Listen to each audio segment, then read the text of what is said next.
చాలా మంది అంటారు ముద్రలు విప్పాడు దేవుడు, ఇప్పుడు ముద్ర కాలంలో ఉన్నామంటారు. తప్పది.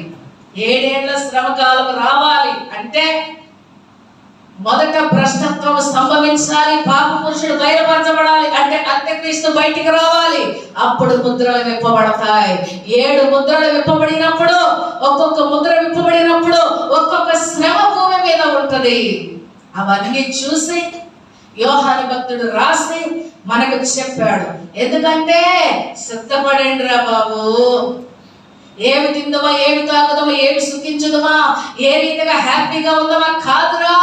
నువ్వు ఈ రోజు సిద్ధపడకపోతే నీతో ఉన్న నీ ఇంటిలో పాది నాశనం అవుతారు. కనుక ఈ సత్యాలు తెలుసుకొని మీరు మరి మారు మనసుకు తగిన ఫలం మీరు ఫలించండి. వాక్యాన్ని ధ్యానించండి, నెమరువేయండి, పరిశీలించండి. ఏం జరగబోతుందో చెప్పారు కాబట్టి మీరు సిద్ధపడండి.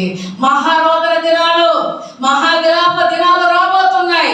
2వ మరణం అనే అగ్నిగుండంలోకి వెళ్ళబోతున్నారు ప్రజలు. కాబట్టి ఇవన్నీ సంభవించడానికి రెడీగా ఉన్నాయి. కాబట్టి నువ్వు సిద్ధపడితే నీ ఇంటి వారు సిద్ధపడతారు. ఇప్పటి నుంచి నీవు వాక్యపు పునాది మీద కట్టుకుంటే నీ తరతరములో, నీ తర్వాత వచ్చే సంతతి కూడా ఈ రక్షణ భాగ్యం అనుభవించి నువ్వు కట్టిన వాక్యపు పునాది మీద వారు